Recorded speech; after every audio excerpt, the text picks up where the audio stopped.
بسم اللہ الرحمن الرحیم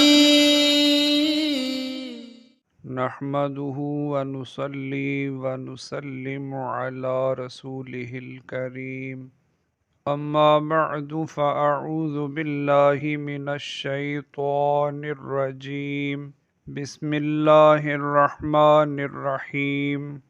قرآن مجید کی تجوید کی ایک اور ویڈیو کے ساتھ حاضر ہیں۔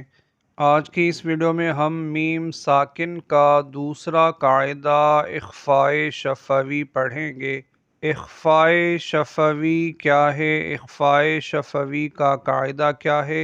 سبق شروع کرنے سے پہلے اگر آپ ہمارے چینل پہ نئے ہیں یا آپ نے ابھی تک ہمارے چینل کو سبسکرائب نہیں کیا تو چینل کو سبسکرائب کریں، ویڈیو کو لائک کریں، کمنٹس میں اپنی رائے سے ہمیں آگاہ کریں اور صدقہ جاریہ کے لیے زیادہ سے زیادہ اس ویڈیو کو شیئر کریں۔ آپ جس قدر زیادہ اس چینل کو سبسکرائب کریں گے، ویڈیو کو لائک کریں گے، کمنٹس کریں گے، اس قدر ہماری حوصلہ افزائی بھی ہوگی اور یوٹیوب ان ویڈیوز کو زیادہ سے زیادہ لوگوں تک پہنچائے گا، جو کہ ہمارے لیے اور آپ کے لیے صدقہ جاریہ ہوگا۔ چلیے شروع کرتے ہیں آج کا سبق۔ اخفائے شفوی کی تعریف۔ میم ساکن کے بعد حرف با آ جائے تو میم ساکن میں اخفائے شفوی ہوگا، یعنی غنہ کر کے پڑھیں گے۔ پہلا قاعدہ تھا ادغام شفوی، اس قاعدے میں یہ تھا کہ میم ساکن کے بعد حرف میم آ جائے۔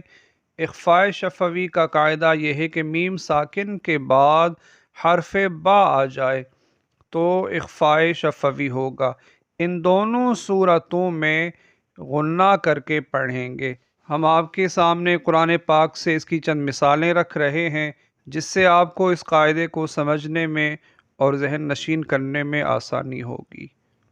جیسے ترمیہم بحجارۃ ربہم بہم ربہم بذنبہم صبحہم بکرۃ جزاہم بما صبروا یعلم بأن اللہ وزوجناہم بحور علیہم بعلم انذرہم بطشتنا۔ یہ قرآن پاک سے چند مثالیں تھیں۔ ہمیں یقین ہے آپ کی اس سے اچھی رہنمائی ہوئی ہوگی۔ اگر آپ کو اس سے فائدہ ہوا تو اس ویڈیو کو زیادہ سے زیادہ شیئر کریں تاکہ دوسرے مسلمان بھائی بھی اس سے استفادہ کر سکیں۔ اپنا خیال رکھیے گا، ہمیں دعاؤں میں یاد رکھیے گا۔ نیکسٹ ویڈیو کے ساتھ پھر حاضر ہوں گے، تب تک کے لیے اللہ حافظ۔ السلام علیکم ورحمۃ اللہ۔